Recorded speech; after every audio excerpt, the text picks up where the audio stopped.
Well, new this morning, as the U.S. Embassy in Beirut has evacuated dozens of non-essential government personnel, it's being reported as a precautionary measure as tensions with Iran rise. It comes as the U.S. has gathered a dozen military ships in the Middle Eastern waters, many fearing a U.S. strike could come sooner than later. Now, violence has broken out in parts of western Mexico, including in the popular tourist spot Puerto Vallarta, after a military operation that led to the death of the man known as El Mencho was considered a major drug lord and the leader of the Jalisco New Generation cartel.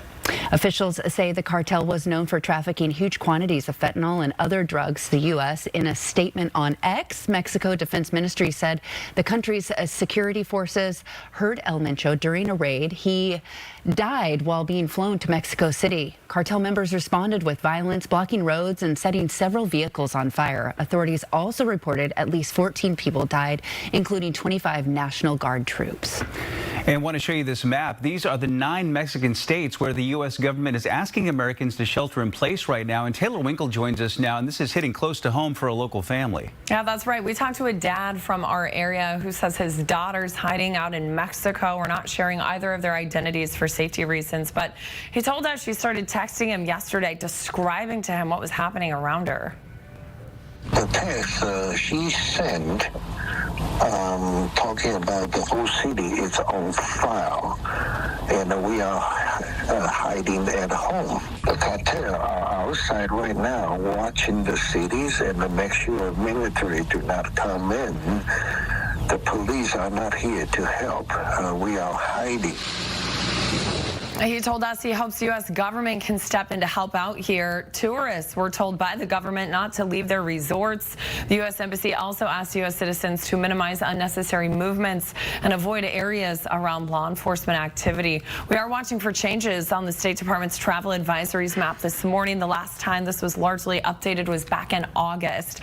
Most of the country is rated level 2 in yellow there. Use increased caution during travel. Areas in red, though, are advisory level 4, do not travel. A former acting administrator of the DEA, Derek S. Maltz, talked to Fox member stations about how this should be a celebratory time for Mexico, which he said was terrorized by El Mencho for many years. And this is a wake-up call for tourists.